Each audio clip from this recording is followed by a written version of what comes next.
again, there was a problem regarding the display of the ship recycling industry. It dismantles the old and decommissioned ships, enabling the reuse of the valuable materials. And ship recycling industry is a major supplier of steel and an important part of the economy in many countries: Bangladesh, Pakistan, Turkey, India to some extent. Bangladesh, around 30% steel is coming from the recyclable steel from the ships. Recycling of scrap metal from ship also reduces the need of mining because we are able to reuse the same steel. So in this way, it is a vital part of the circular economy which purports to minimize the waste and recycle some material infinitely. India is a leader in global ship recycling with a share of 30% of the market. Now we are number 2. Number 1 is now Bangladesh. A few years back, India was number 1 in ship recycling. Ship recycling is a labor-intensive industry. At any given time, 20,000 workers are there involved when shipyards are in the full flow. Now around 60 to 70 shipyards are having ships in recycling. So in 2021, 1,044 ocean-going vessels were sold for recycling. Out of this, 760 were big vessels, large tankers, bulk carriers, containers, and they were broken or recycled in Bangladesh, India and Pakistan. The 760 vessel number may be 75%, but the GT-wise, if you see, they were the 90%. I mean, 90% of the world tonnage is being recycled in these 3 locations.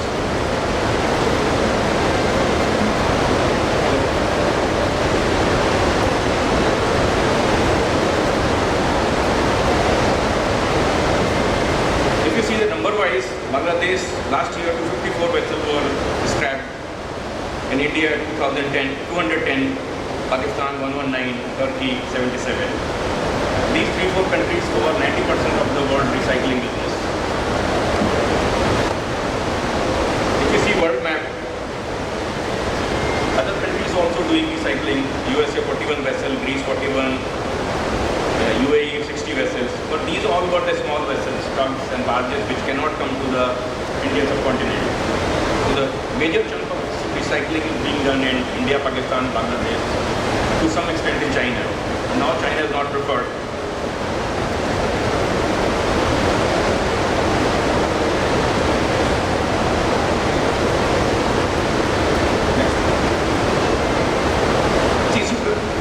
Ship recycling before industry was not regulated, but since 2000-2002 there was a need for controlling the industry because of the pollution, and in 2009 when the Hong Kong Convention came for the regulating the industry, that was basically for polluting the environment. The objective was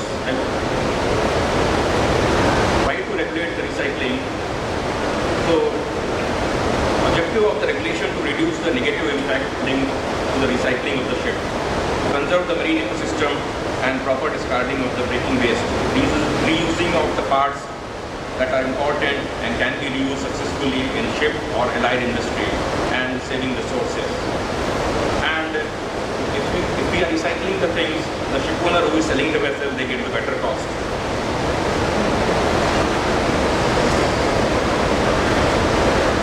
Go to the next one.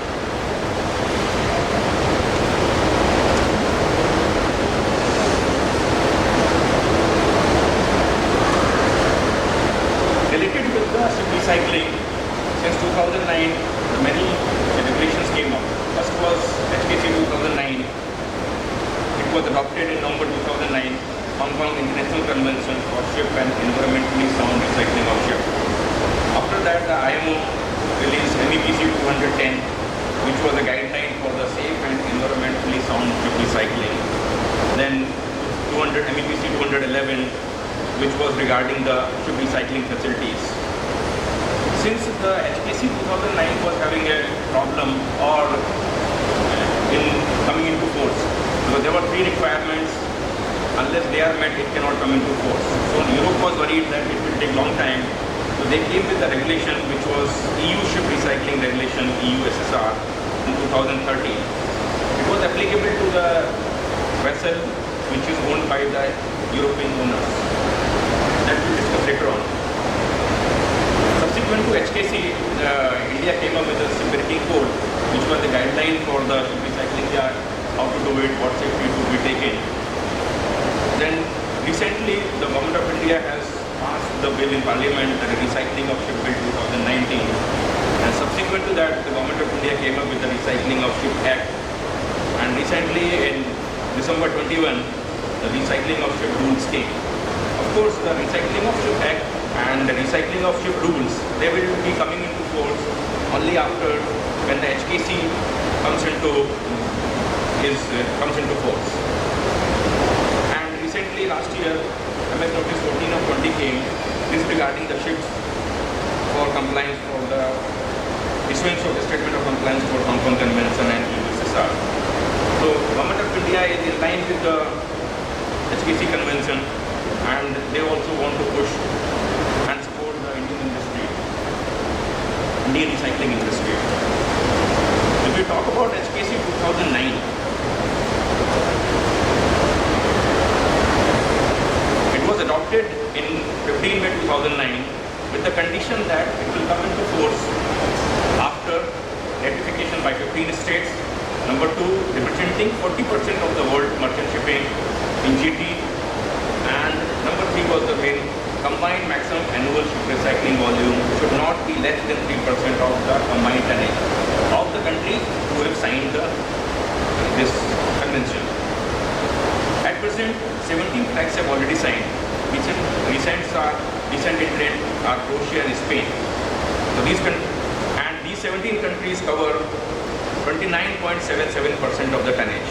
That means we still have 10% or 10.5% tonnage to meet 40% requirement, and around 2.1 million GT to meet the requirement for the third condition, which is 3% of the combined tonnage. So for HKC, we have two requirements to meet. But how do we do this? To fully satisfy the second condition, if one of the flag, Liberia or Marshall Island, because they are having 11.6% or 11.5% world fleet, if one of the country comes, the second requirement will be. This is at present because the GT of the flags are changing regularly, and the world GT is increasing 3.5% every year. So this percentage might change a little bit. So when the convention comes into force that year, it should be this. And regarding the third condition, 3%, we are having, to satisfy the third condition, presently additional recycling capacity of 2.1 million GT is required. So to meet that 2.1 million GT, one of the country, Pakistan, Bangladesh or China, any country has to sign. So that means one country for the ship recycling, that is the Pakistan, Bangladesh and China, and one country who is having the maximum number of ships, they have to sign, then only it will come into force. Rest of the world, except Turkey and India, can only contribute 0.6 million GT altogether. Therefore, without one of these countries, convention cannot come into force, unless by the diplomatic conference was convened and agree a different into force criteria. That is not easy to change the requirement. It was decided in 2009 that these were the requirements to meet. So now, one of the country from Liberia and Marshall Island, and one of the country from Pakistan and China or Bangladesh, they have to come.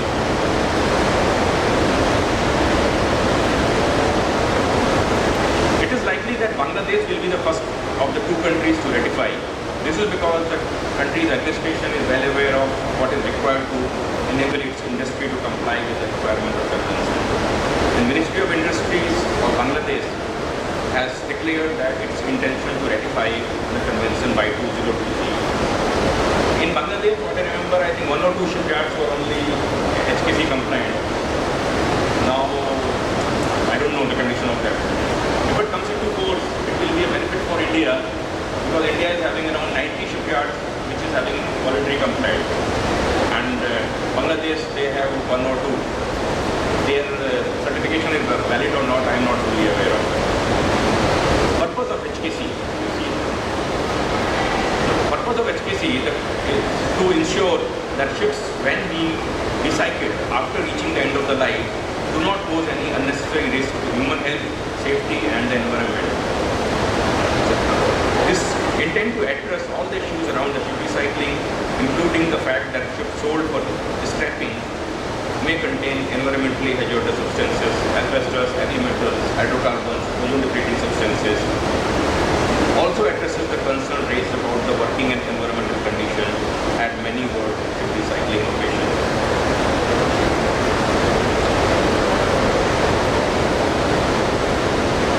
After the entry into force of this convention, the development maintenance of the IHM, which identifies the amount and location of the hazardous material, will be required for all ships.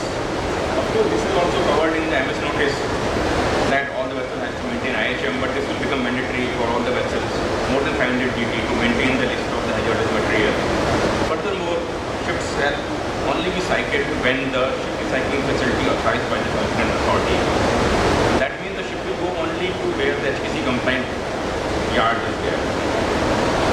And ship will be required to have initial survey, that is for the ship part, verify that IHM, and the additional survey during the renewal to verify that the list is updated, no item is added or removed in the hazardous material list. Now comes ship recycling yard. So for that they have to provide the ship recycling plan for every ship. Whatever ship is being recycled, that they have to provide, satisfying the manner that how it will be recycled depending upon the particulars and its inventory. So the IHM will be provided by the ship and the ship recycling plan will be developed. It is to be approved, and then how it will be, how the hazardous material will be handled. That will be the process. So the shipyards need to be ready with that. So the Indian shipyards are ready with that because they are already voluntary compliant, most of them. Since the HKC was getting delayed, USSR, they became proactive and they wanted to enforce in their region and for their ships. So USSR, in order to bring the early implementation of requirement of Hong Kong Convention, safe and environmentally sound recycling ship, the EU Parliament adopted EU Ship Recycling Regulation number 1257 of the European Parliament of the Council in 20 November 30 on ship recycling and amending regulation. To ensure that shipbreakers provide evidence of pollution containment as well as adequate disposal facility for hazardous waste. USSR is much more strict in handling the pollutant material, and the USSR list is bigger than the HKC. They are having 2-3 materials more, which is in their list. Owners of the ship flying the flags of EU members will have to ensure that their ships are recycled in facilities included in the new approved list of facilities. In India, out of 90 shipyards who is having already voluntary compliance, I think 26 shipyards, they have already applied to the European Union for inclusion. Their verification, their reports have gone to them. They are still awaiting the green nod from the EU. Presently, the latest list which came in April 22, around 71. The number of shipyards are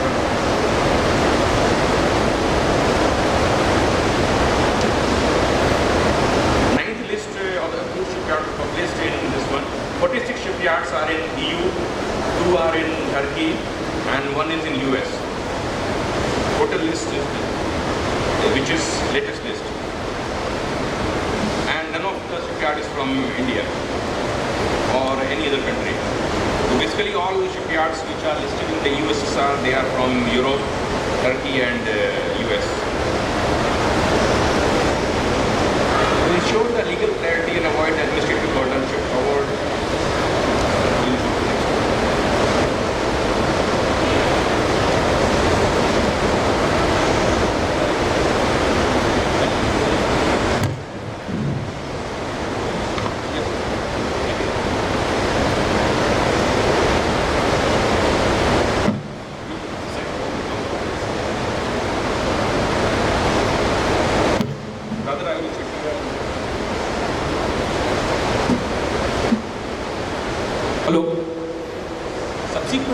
USSR, Government of India brought the bill, ship recycling bill, in November 19, and this was by setting a certain international standard and laying down the statutory mechanism, how the things will be handled for the enforcement of standard. India has already acceded the Hong Kong Convention for International Convention on the Safe and Environment Sound Recycling of Ships in November 19. Once this recycling of ship will improve the handling of hazardous waste, and it will provide the legal provision for green recycling. And we will be, once we are having HKC compliant and the ships recycling yards are certified, we can get the more vessels from the Europe and Japan. Under the bill, recycling facilities are required to be authorized. They have to get the authorization from the DG Shipping or the body authorized by the DG to get the certification. Bill also provides that the ship shall be recycled in accordance with the ship-specific recycling plan. Ship is to be recycled shall be required to obtain a ready for recycling certificate in accordance with HKC. So this is from the bill.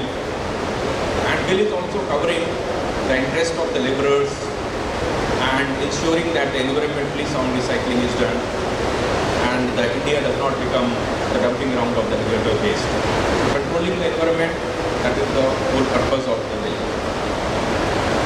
Further to the bill, then the Ship Recycling Act was released and the Ship Recycling Rules. These two will come into force only after the HKC convention comes into force. After two requirements, number 2 and number 3 requirements are met. They are already released, but they have very clearly specified that it will come into force after central government gives a notification in the official gazette. This HKC, applicability of HKC is 500 GT. Same thing is covered in our Ship Recycling Act applicability. So it will be applicable to ship, 500 GT, shipyards, all shipyards who want to do the recycling. Requirements will be same, that to control and restrict the use of asbestos, PCBs, ODS, hazardous paints. Of course, the asbestos was already restricted before by the another rule. Same thing is with the paint, that the anti-fouling things were already controlled. So now not much vessels are having these problems. Then for the ship, it was the provision of the IHM that is specified that they have to clearly indicate which type of pollutant is there, where, location, amount. So accordingly, the shipyard will, this ship recycling yard will be ready how to handle that, where to dispose. Do they have the facility to dispose that type of chemical? So that will be specified in their IHM and ship recycling plan. And ship recycling facilities, they have to have a sound operational management to handle the environment pollution and industrial accidents. So that is covered in the Ship Recycling Act. The shipyard has to have, once the inspection of the shipyard is complete and it is certified, they will be issued with document for authorization of ship recycling facility DASR. That will be issued by competent authority. Presently, the DG Shipping, once they authorize somebody, then it will be that party. Requirement for the recycling process. This I have already covered here. Budget capacity.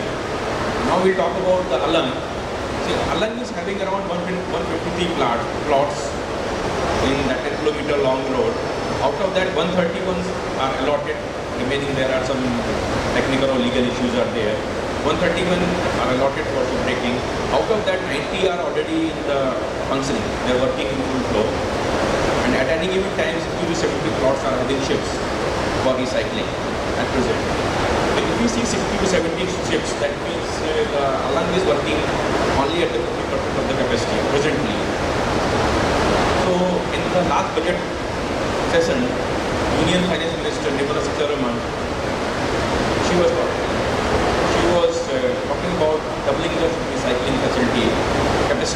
India by 2024 and attract the more end-of-life vessel from Europe and Japan. Of course, Europe and Japan, the European vessel we are bringing, we have to have a USSR, or the European vessel, they go to other flag and come back. This will promote the circular economy in the ship recycling sector. To increase this capacity, already we are having capacity, means we are operating at 50-60%. They have declared by the government. We will be allotting another 15 plots at Mathauda village, neighboring Alang. These are the bigger plots. The older plot size was 50 meter width, of course 100 meter all the yards, 50 meter, 90 meter and 50 meter, some smaller 50 meter. So the new plots which are being allotted, they will be 100 meter by 100 meter. So they can bring the bigger vessels, PLCCs and other, and they will be allotted. So that will increase 130 plus 50, so 145 yards will be there for scrapping. And these will be the bigger yards. So we can do the recycling for the bigger vessels.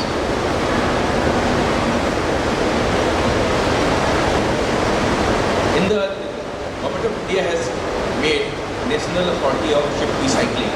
There was a vision that they want to set up a separate body, and this will be set up in Ahmedabad. Presently, the DG Shipping is the nodal agency and they are declared as the National Authority of Ship Recycling. Since there is no separate department, but the things are being moved, and we may have a separate office or separate body in Ahmedabad for the National Authority of Ship Recycling. So they will be the nodal agency for other things. GMB will be there for facilitating the things, and National Authority for Recycling will be the controlling body. So two bodies will be there, and that will facilitate the business, and things will move ahead. What we are targeting for to increase our recycling business level. Of course, if you see the 2011. What we were doing in 415 vessels, 450 vessels, correct? Now we are doing around 210, 220 vessels. Even if we can reach the 211 level, we will be 200%.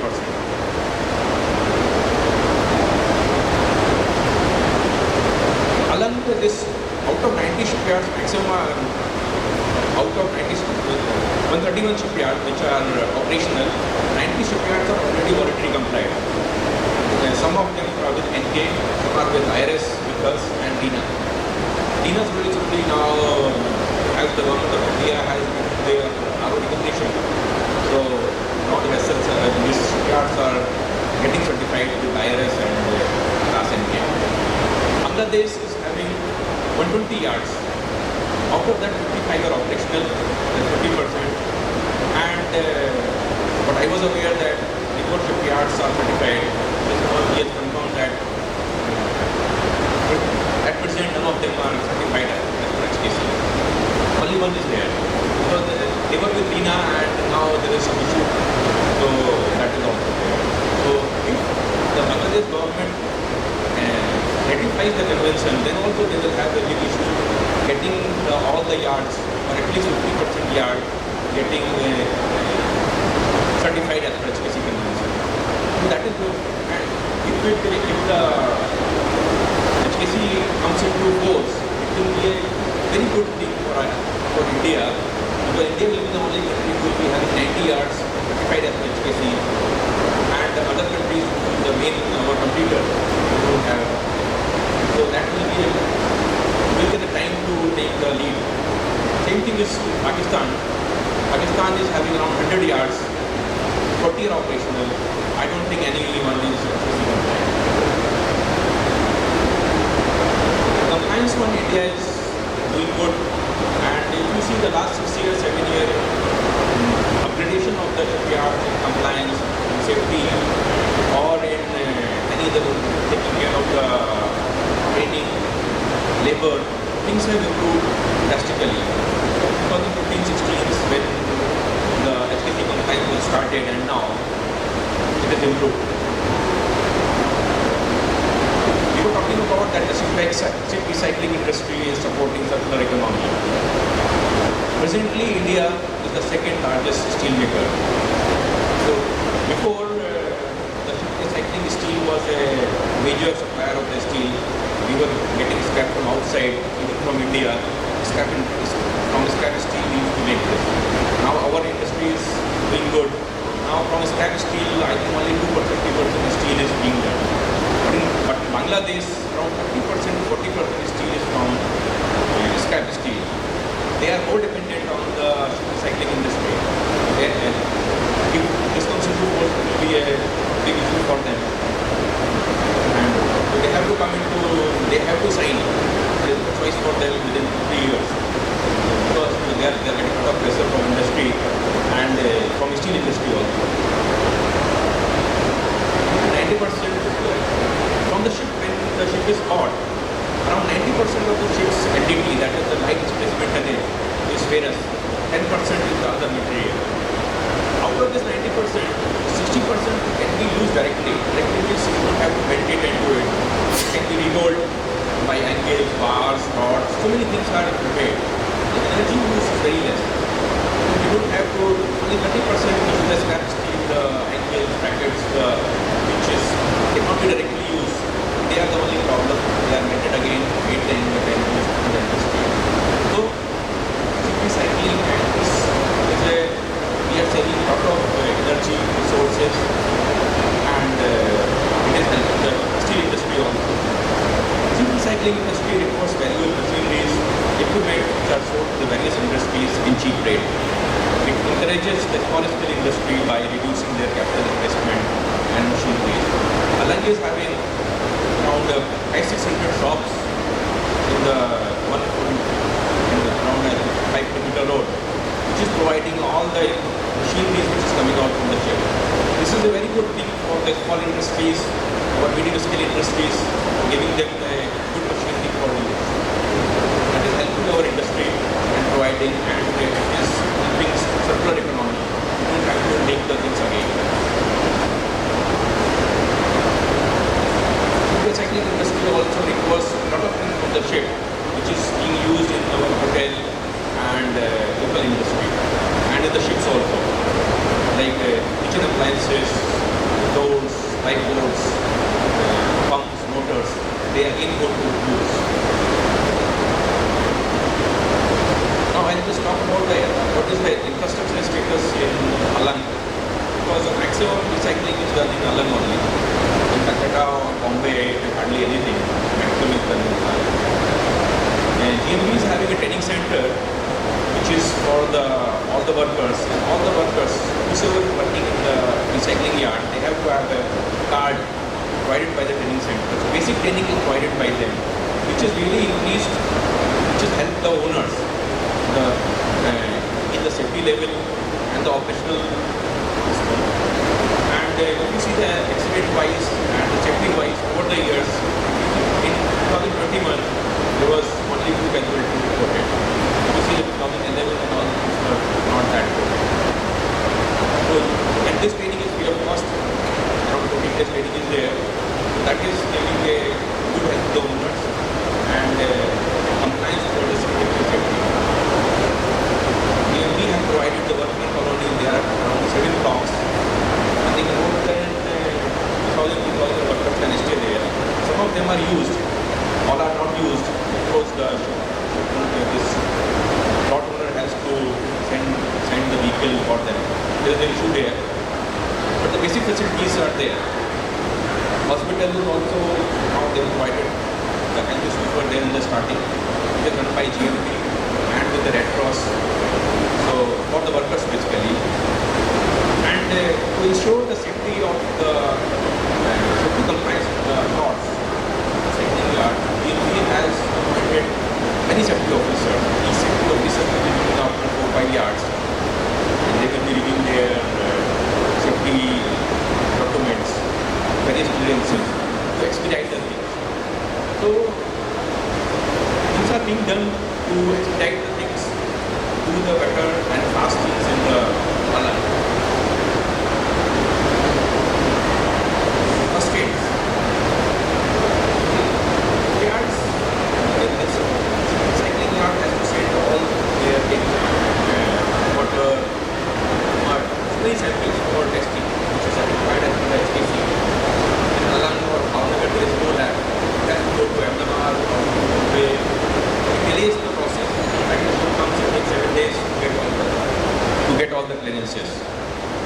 fire plant.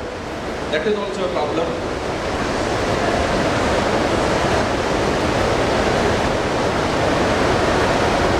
Yards are having fire plant which is developed locally. It is not being reviewed, so it may not be that effective.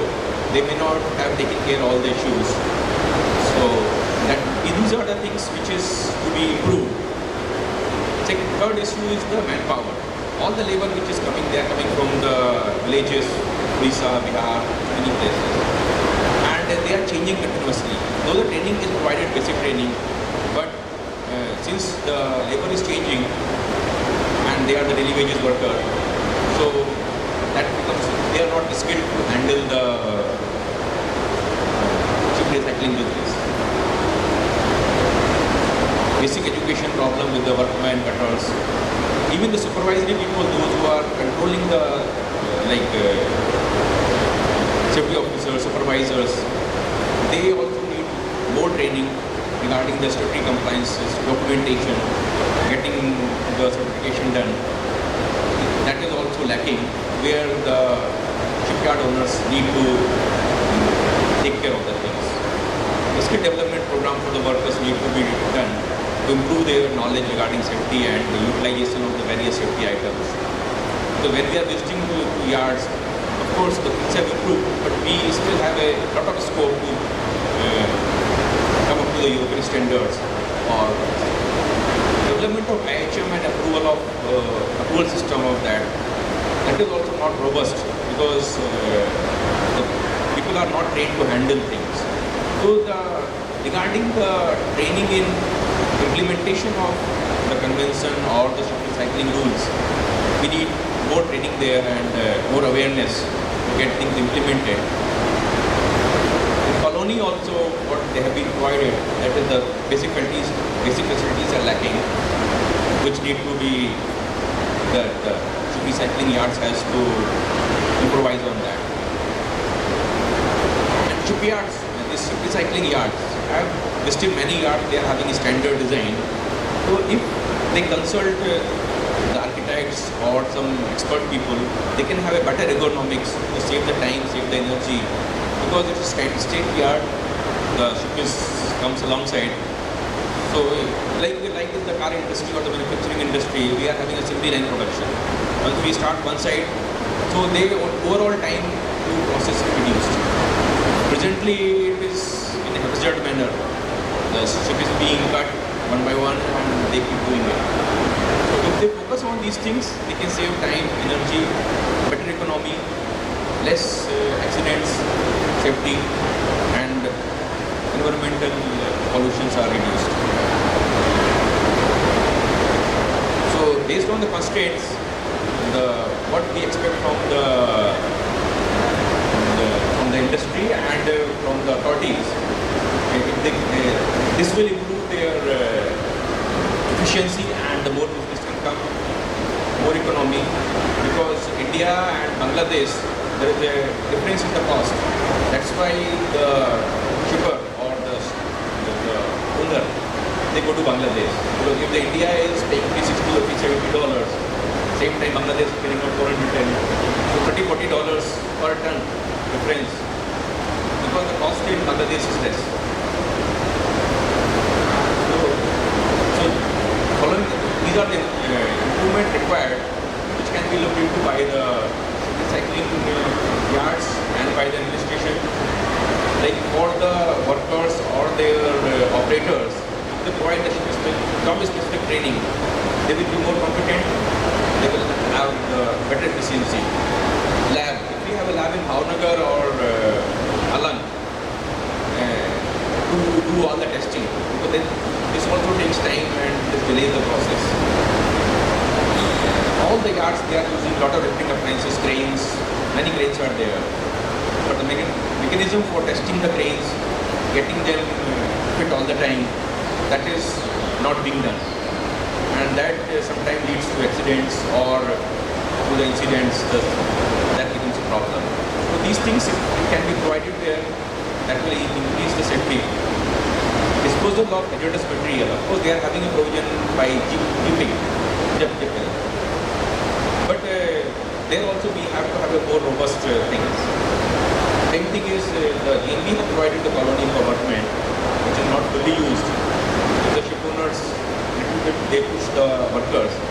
have a better facility to stay. If they have a better facilities, they will stay more. It means then the churning of the workers will reduce. Same thing in the condition of hospital. That is by Red Cross and only having basic facilities. Of course, when I was seeing the GMB things, GMB has decided to provide more facilities, doctors, OT, ICU. So that will be also need to improve, have a better facilities there.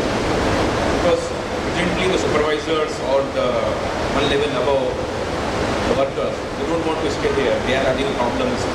So basic facilities are lacking in the place.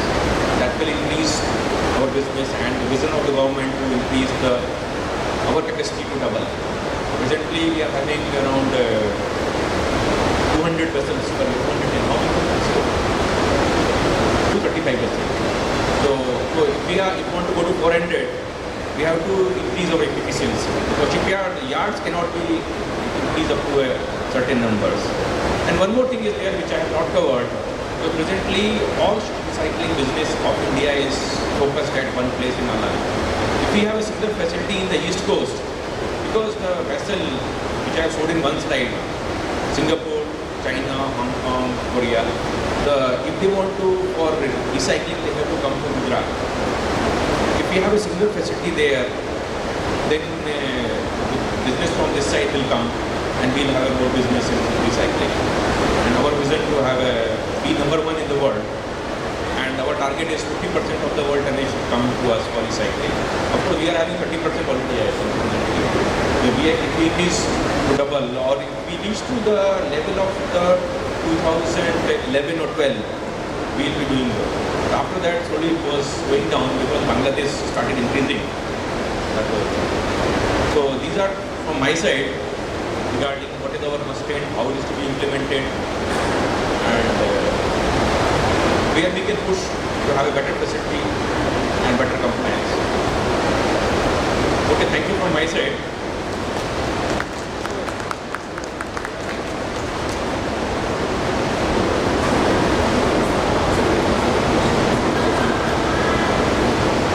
Are there any questions for Mr. Rohit Agarwal and Mr. Dileep Gupta? Yes.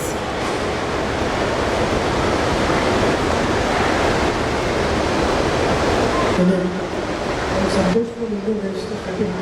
My question is to Mr. Gupta. We talked about increasing the ship recycling capacity by significant level. My question here is, with the increasing focus on decarbonization, where the older tonnage will be phased out and you have intermediate tonnage and the newer fuel ecosystem will come in. That will likely to have a significant impact in terms of the requirement of ship recycling. So, will that and the current plan for doubling the recycling capacity, is that sufficient or will it still require to be further augmented? And if required to be further augmented, then how it could be done? Partly, my second question here is connected to this is, you talked about the recycling facilities are operating at 50% efficiency, 50% capacity. Yes. Is it related only to efficiency or are there any other factors? No, if you see the 2011 figures, we were already doing 415 vessels, 420 vessels in a year. Now we are doing 230 vessels. If we add 15 more yards, which are the very big yards, 100 by 100 is we can have a VLCC. And if you see the cutting rate or the time taken in the recycling, 2011 and now the things have improved much. Our training, our system, things have improved. Now they can cut the vessel in I think 45 days. If you see the normal size around 1,020 vessel.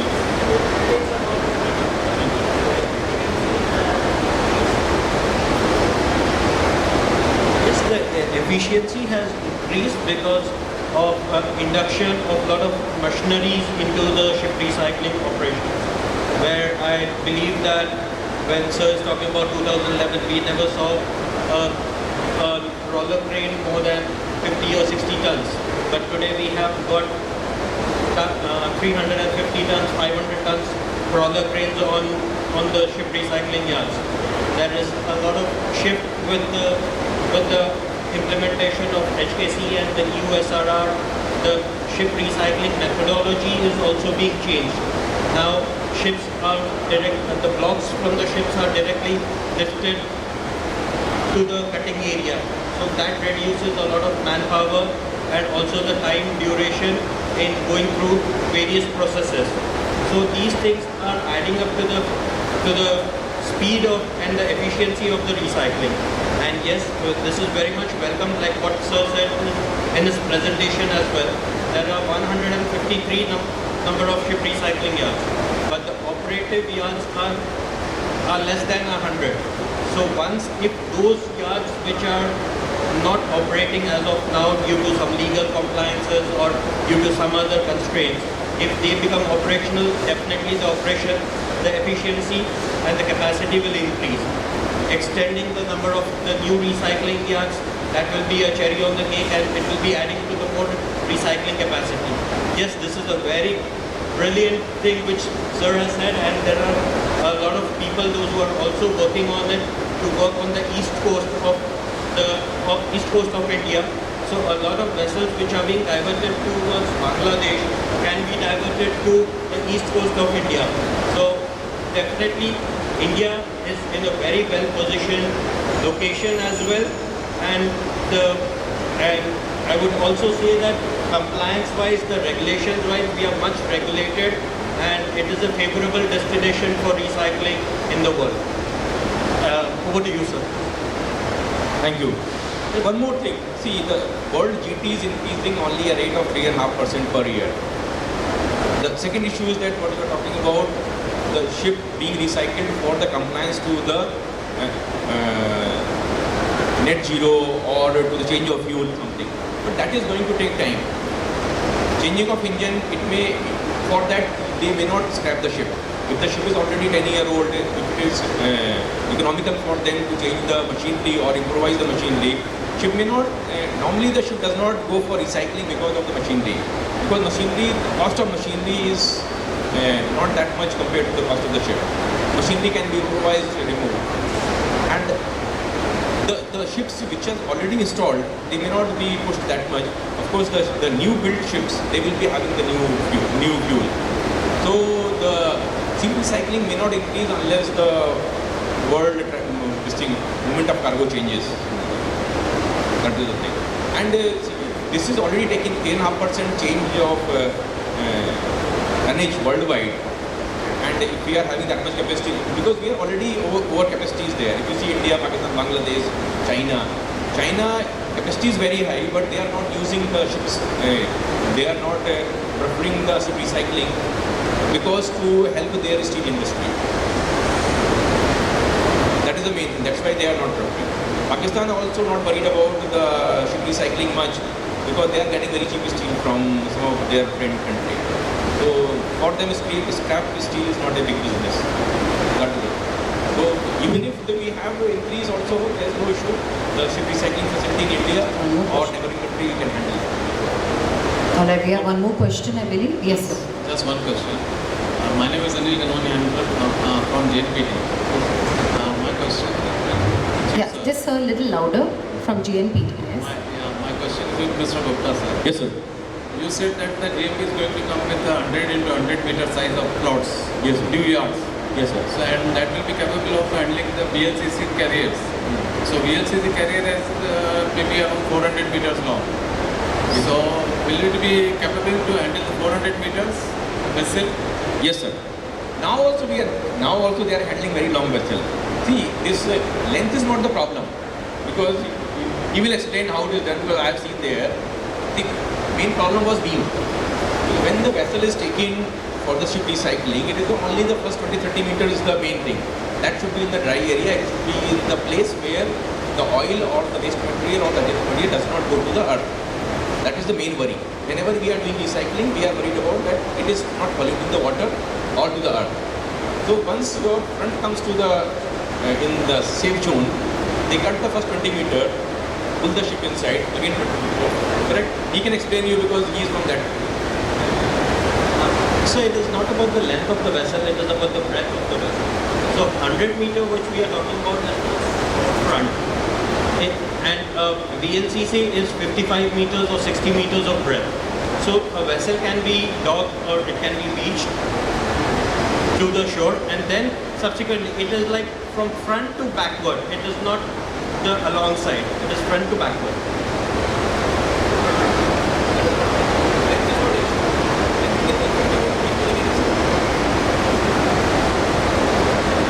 Okay, anybody else?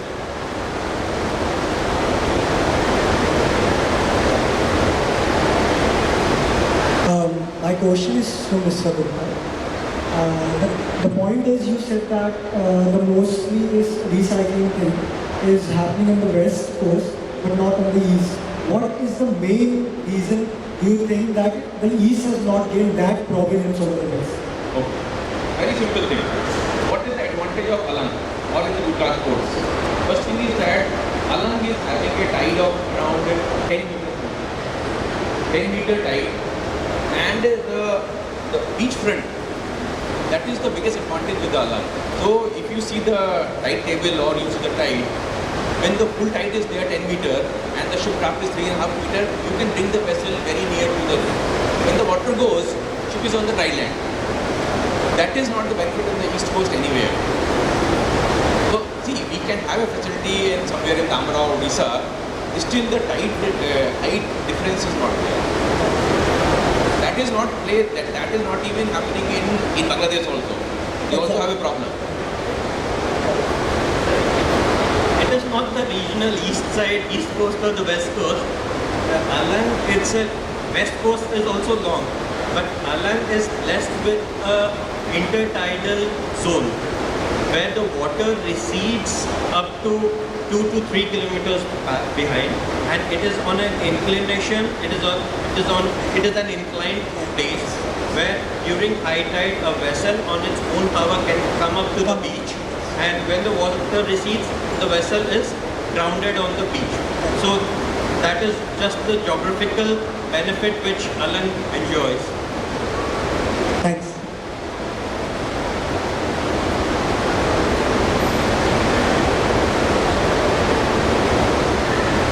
Thank you so much for all your wonderful questions. And let's give our presenters here a huge round of applause. Thank you so much, Mr. Rohit Agarwal from Bansal Group and from Indian Registrar of Shipping. Let's give a round of applause to Mr. Gupta. Thank you so much. Well, with this, we'll felicitate our presenters. I'd like to call founder, director, Mr. Ali Patankar of Oceantrade Maritime, our organizer, to please felicitate our presenters over here. Thank you so much, Mr. Rohit Agarwal. And thank you so much, Mr. Dileep Gupta from Indian Registrar of Shipping. Let's give them a huge round of applause. Thank you so much, Mr. Rohit Agarwal of Bansal Group.